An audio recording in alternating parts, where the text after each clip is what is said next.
Vous êtes à Kinactu Télévision, la chaîne de prédilection. Mesdames et messieurs, merci de nous rejoindre à ces rendez-vous informatifs aux toiles de fond. Dépêché rapidement par les présidents congolais Jean-Pierre Bemba et Moussa Nyamwisi pour prendre part au sommet des chefs d'État de l'EAC pour discuter la question du mandat de la force régionale, la situation sécuritaire dans l'est de la RDC. Plusieurs localités du territoire de Massissi vivent dans une situation incroyable suite aux violents affrontements qui ont opposé l'armée régulière de la République démocratique du Congo et le rebelle du M23. Démarrons ce journal par cette information à laquelle le président de la République, Félix-Antoine Tshisekedi Tshilombo, a dépêché ses émissaires à l'instar du vice-premier ministre en charge de la défense nationale, Jean-Pierre Bemba Gombo, le ministre d'État en charge de l'intégration régionale, Antipas Moussa Nyamwisi et d'autres figures du gouvernement à Arusha ce vendredi 24 novembre pour participer au sommet de la communauté de l'Afrique de l'Est et assez en sigle sur table la question du départ ou de la prolongation du mandat de la force régionale de l'EAC sur le sol congolais. Cette rencontre intervient en plein moment de la campagne électorale en RDC. Regardez. Les deux délégués du président Félix Tshisekedi Tshilombo auront comme une telle mission commune lors de ces assises faire acter le départ de force de la communauté de l'Afrique de l'Est EAC en sigle dans la partie Est de la République démocratique du Congo, jugée inefficace dans la bataille contre l'armée rwandaise sous couvert du M23. Ces terroristes qui opèrent dans cette zone sous l'œil vigilant de cette force de l'EAC. Chose qui étonne plus les Congolais qui voulaient voir cette force à l'est du pays renforcer les forces armées de la République démocratique du Congo pour mettre hors état de nuire cet ennemi de la paix congolaise. Notez que le président Félix Tshisekedi, candidat à sa propre succession à l'élection présidentielle du 20 décembre prochain, va donc rentrer à Kinshasa la nuit du vendredi en provenance de Kindu, dans la province de Maniema, à marge de la campagne électorale. Par ailleurs, le président envisage de poursuivre sa campagne électorale ce samedi dans le Grand Équateur, en commençant par la ville de Bandaka, selon la communication de son équipe de la campagne électorale. Quel avenir de la MONUSCO et de la force régionale sur le sol congolais? Tentative de réponse avec cet analyste politique congolais. Suivez. Hier, le pouvoir qui est aujourd'hui, hier ils étaient à l'opposition, malgré aujourd'hui ils sont mélangés avec les gens qui ont fait de la transhumance au niveau de notre politique, de la classe politique congolaise. Mais une chose est que l'UDPS, ou soit le président Félix-Antoine Tshisekedi, ne peut pas tout le temps se soustraire lorsqu'il y a de bévues, lorsqu'il y a des erreurs dans notre pays. Parce que si aujourd'hui on pose la question à président Tshisekedi par rapport à tout ce qui se passe, il dira que non, lui aussi il est candidat, il ne sait pas, parce qu'un chef de l'État doit connaître, puisqu'il est le numéro 1, le premier Congolais à être informé à tout. Donc ça dit qu'il doit quand même respecter la règle du jeu, le règle du jeu pour que les choses marchent. Parce qu'aujourd'hui, nous avons vu et on est en train de constater que la chaîne nationale est seulement pour une seule personne, pour un seul candidat. Or, je crois, lors de du point de presse de la CESAC, je crois le monsieur, c'est le porte-parole de la MOCA, Prince Epeng, avait clairement dit, est-ce que devant même le DG de la RTNC, est-ce que la RTNC sera en mesure d'accueillir tout le candidat? Je crois que vous avez vu, ça fait du buzz ici, mais aujourd'hui, on nous prouve que non, la RTNC est juste pour le pouvoir et non pour l'opposition, soit les autres candidats. Or, dans ce genre de période, c'est-à-dire la chaîne nationale doit être pour tout le monde. Période de la campagne électorale en RDC avant de regagner Kinshasa, le président sortant Félix-Antoine Tshisekedi Tshilombo, candidat à sa propre succession, était jeudi à Kindu où il a tenu un meeting. Dans son message, il parle du programme des 145 territoires et de la paix qui demeure son objectif primordial, tout en appelant les jeunes à rejoindre l'armée pour défendre la RDC contre ses ennemis. Plus de détails dans ses commentaires. Devant la population de Kindu, le président sortant et candidat à sa propre succession a commencé par s'excuser pour n'avoir pas foulé le sol du Maniema depuis sa mandature. Il a parlé de plusieurs projets déjà entamés dans cette partie du pays, notamment le programme des 145 territoires. En ce qui concerne la sécurité, le candidat numéro 20 a rappelé son objectif principal qui n'est rien d'autre que la paix, en appelant les jeunes à s'enrôler dans l'armée pour défendre l'intégrité territoriale du pays. Parmi la province à l'évolution de Maniema, et failli la vision de Maniema, on a yaki na noté, la ligne, la Sénabino Bolivie, c'est qu'on a voilà, mais Tokomon a la Lisusu, pour la lobby Nabino, et la cadre, il y a un programme, il y a 145 territoires, Kozana, un projet et Bélé Bodosan. Notre premier objectif, c'est d'abord la paix. La paix par le renforcement de notre armée. Et il y a Nazali Kosenga, s'il y a des jeunes qui sont encore, il y a des jeunes qui sont candidats pour adhérer à l'armée, Nazali Kosenga, on va la paix pour l'armée, à Mokanabino, pour défendre les corps de la vie sur Par après, Félix Tshisekedi a sollicité auprès de ses partisans de lui renouveler leur confiance pour poursuivre ce qu'il a débuté. Est-ce que vous avez numéro 10 nous vont voter? Numéro 10 Numéro 10 Donc, vous votez numéro 20 dans le code.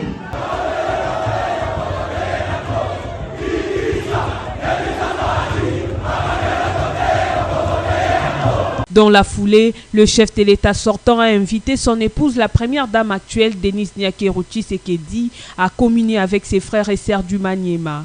Rappelons que le couple présidentiel a regagné Kinshasa dans la même soirée. Toujours dans ce même élan, le coordonnateur de la campagne de Félix Tshisekedi, Sami Adoubango, séjourne dans la province de l'Ituri où il a précédé les candidats numéro 20 en vue de baliser les terrains avant la descente de ces derniers. Voici ce reportage de la presse militaire. La population de Kasseni a réservé un accueil digne de son rang ce mercredi 22 novembre 2023 au vice-ministre de la Défense nationale, Sami Adoubango Aoto. 2 milliers de personnes, toutes tendances confondues, ont voulu témoigner leur solidarité et soutien à ces d'une fils du terroir. Le seul message du coordonnateur de la campagne du chef de l'État, Nituri, transmis à la population est de voter utile pour le numéro 20, Félix Antoine Tshisekedi Tshilombo, au regard de tous ses efforts consentis pour la restauration de la paix à Nituri et initier plusieurs projets de développement. Muretenir muzuri na mutie kukichwa muzuri. Retenez que je suis du passage pour aller lancer la campagne du chef de l'État, notre candidat numéro 20.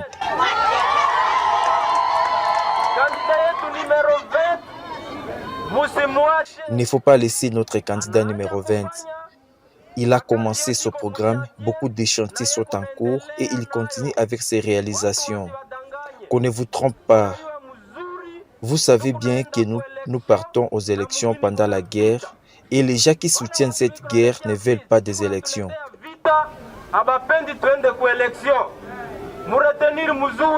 Aussitôt arrivé à Bunia, ce digne et unique représentant de l'Ituri au sein du gouvernement, Samalou Kondé, a échangé avec le gouverneur militaire de l'Ituri, le lieutenant général Luboyanka Johnny, au menu un tour d'horizon de la situation sécuritaire qui prévaut en Ituri dans sa phase actuelle de stabilisation. Il faut dire que l'arrivée de l'honorable Sami Adoubango Aoto a quelque peu perturbé le meeting programme du candidat Moïse Katumbi Tchapoué devant la tribune centrale de Bunia.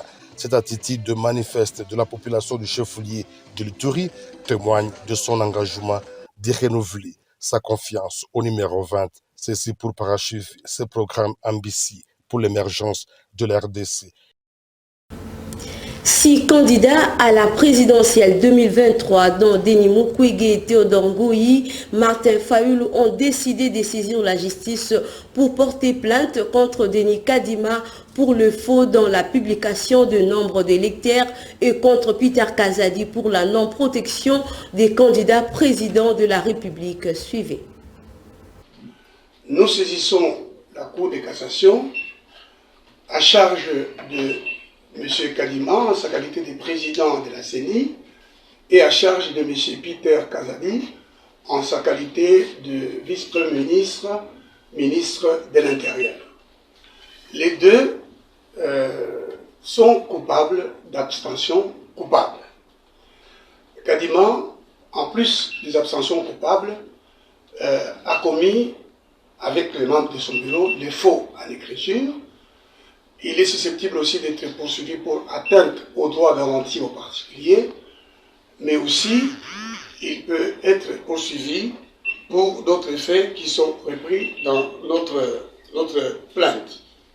Alors, en gros, nous disons que nous, candidats président de la République qui sommes là, et d'autres qui ont signé avec nous la décision dont nous allons remettre la copie, nous ne savons pas qui est notre électeur. Nous ne savons pas qui est notre électeur parce que la CENI a délibérément refusé de publier d'abord la liste provisoire pour permettre aux contentieux de se régler. Ensuite, les électeurs n'ont pas de carte lisible, 80% au moins, et ils ne peuvent pas obtenir des duplicata. Mais qui va être électeur? Qui va voter pour nous? Et surtout, M. Peter Kazadi, ministre de l'Intérieur, vice-premier ministre de l'Intérieur, refuse d'exécuter les dispositions des articles 110 et 111 qui imposent l'égale protection de tous les candidats pendant la campagne, mais aussi dès la publication de la liste électorale, à charge de l'État, 25 policiers à charge du Trésor. Et cette protection-là doit être faite par les services de l'ordre public. Or, on voit les candidats présidents de la République sortants qui continuent à être protégés par les mêmes forces du président de la République en fonction. Ils devraient être protégés, comme tous les autres candidats, par les forces de l'ordre, c'est-à-dire 25 policiers. Autre chose, la Commission d'intégrité et médiation électorale, CIM en sigle, invite les gouvernements de parachever le plan de décaissement de fonds liés au reste des opérations électorales et à toutes les parties prenantes d'éviter les équivoques susceptibles d'occasionner des tensions et discréditer le processus électoral pendant cette phase de la période électorale à travers la République démocratique du Congo. D'autres détails dans ces commentaires de Patrick John Mukengeshaï. Dans quelques recommandations formulées à cette occasion, la Commission d'intégrité et médiation électorale, CIM en sigle, demande au gouvernement de la République démocratique du Congo de renforcer la sécurisation des élections des candidats ainsi que des paisibles citoyens et leurs biens contre les actes de vandalisme aux candidats aux élections à tout le niveau, au comportement civique et patriotique, et pendant ça, tout au sens du fair play, d'élégance et de s'abstenir des discours de haine tribale, surtout à la manipulation des masses populaires.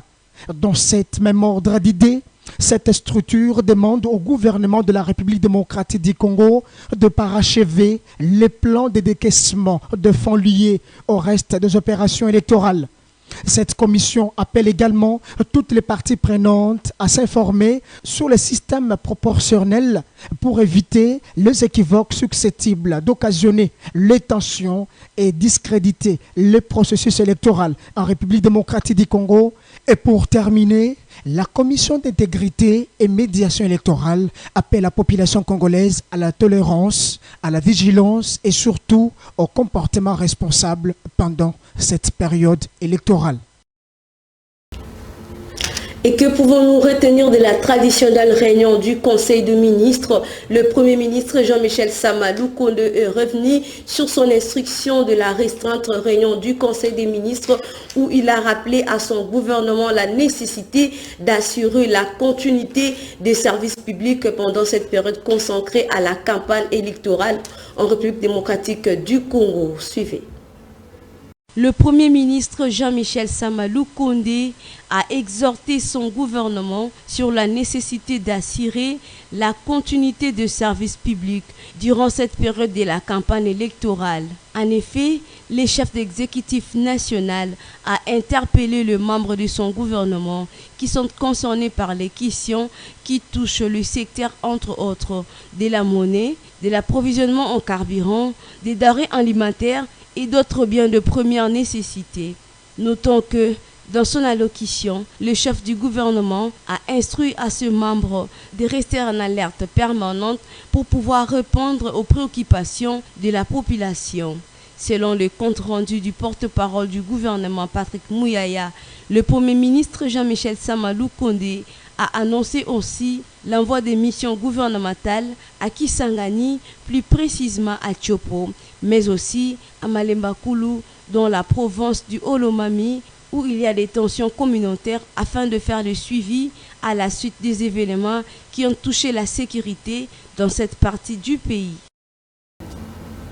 Dossier consacré à la situation sécuritaire dans la partie est du pays, en province du Nord Kivu et dans plusieurs localités du territoire des Massissi, des détonations d'armes lourdes et légères se sont entendues ce vendredi 24 novembre dans ces coins de la République démocratique du Congo. Suivez ces détails.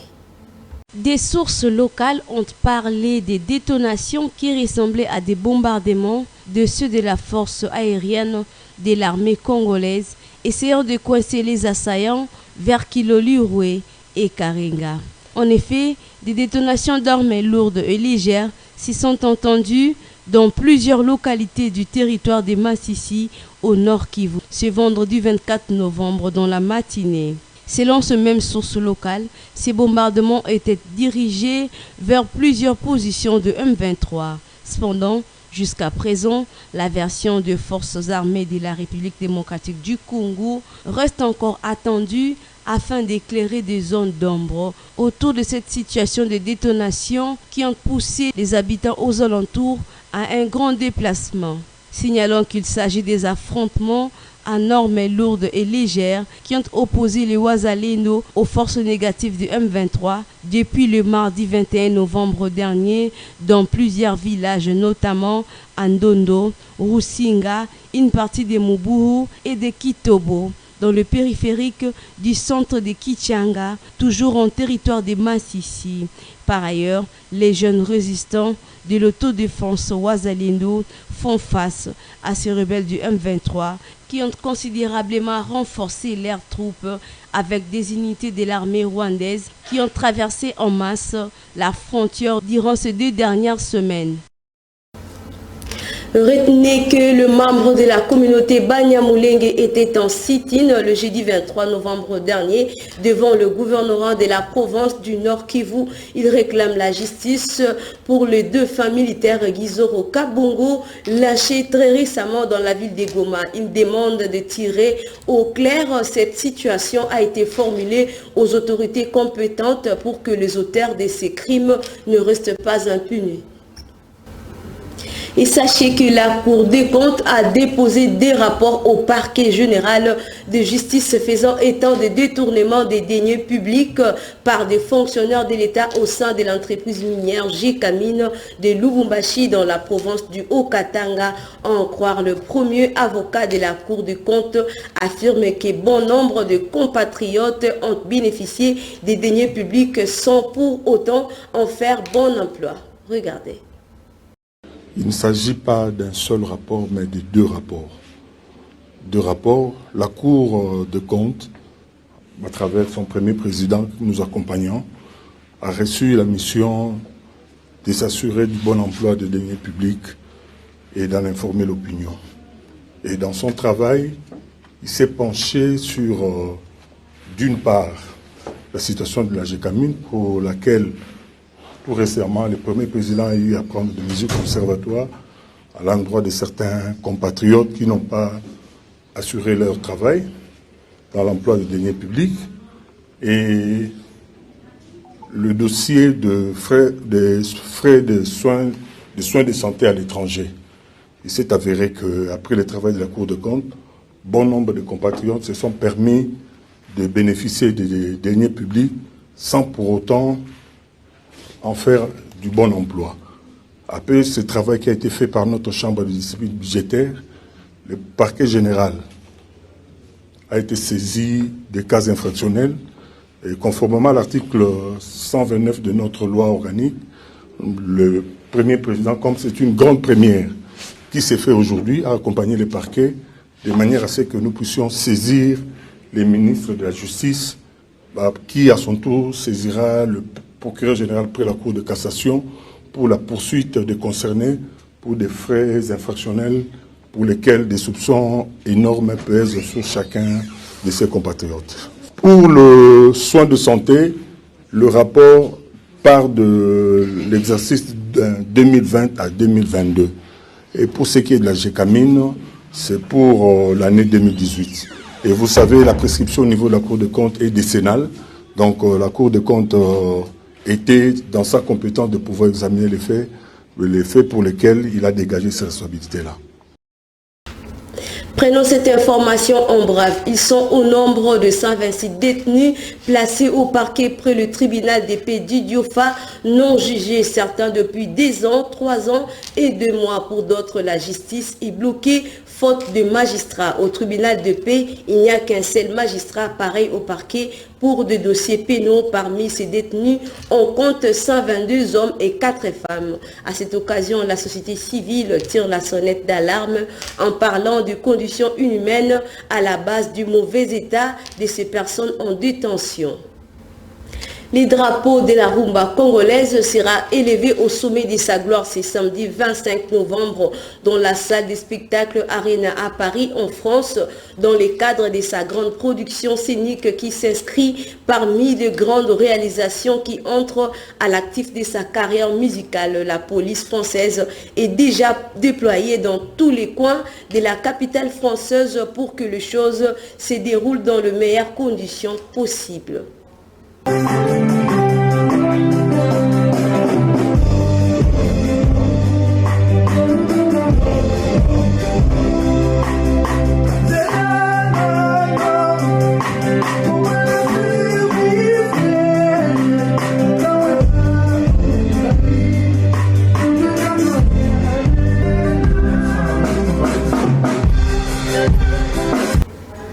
Clôturons ce journal par les valeurs nutritives. Que savez-vous donc du bienfait de la mangue? Ruth Mboua nous donne les détails. Fumée et juteuse, la mangue est un fruit exotique gourmand qui a des vraies vertus santé. Elle est notamment riche en antioxydants, en fibres et en vitamine C. En jus, en salade, en plat principal, en dessert, la mangue se plie à toutes nos envies culinaires. Elle est aussi très intéressante pour la santé grâce aux nombreux nutriments qu'elle contient. Elle fait partie des aliments anti-fatigue. La mangue aide à réduire la fatigue et renforce le système immunitaire. Elle participe à la prévention contre le cancer. La mangue est riche en polyphénols, des substances antioxydants qui protègent les cellules du corps contre le dommage causé par les radicaux libres et diminue la croissance des cellules cancéreuses, notamment dans le cancer de la prostate. La mangue contient de fibres digestes, dont la pectine. Ces substances permettent de réduire le taux de mauvais cholestérol et il ne faut pas oublier la présence de potassium qui favorise le contrôle du rythme cardiaque et le maintien d'une pression artérielle normale. Ces fibres solubles limitent la constipation. Elles renferment aussi des enzymes digestives qui favorisent la digestion. Retenons que la mangue se conserve dans un endroit frais au-dessus de 6 degrés Celsius, donc pas au frigo et pas plus de 2 à 3 jours car elle s'abîme vite. C'est déjà la fin de ce journal, mesdames et messieurs, mais avant de nous quitter, le rappel des titres. Dépêché rapidement par les présidents congolais Jean-Pierre Bemba et Moussa Nyamwisi pour prendre part au sommet des chefs d'État de l'EAC pour discuter la question du mandat de la force régionale, la situation sécuritaire dans l'est de la RDC. Plusieurs localités du territoire de Massissi vivent dans une situation incroyable suite aux violents affrontements qui ont opposé l'armée régulière de la République démocratique du Congo et le rebelle du M23. L'esprit solidaire de l'équipe rédactionnelle et de la technique a conduit à la réalisation de ces magistrats de travail. Merci à vous de l'avoir suivi. Bon week-end chez vous. Je vous retrouve demain avec le même plaisir. Au revoir.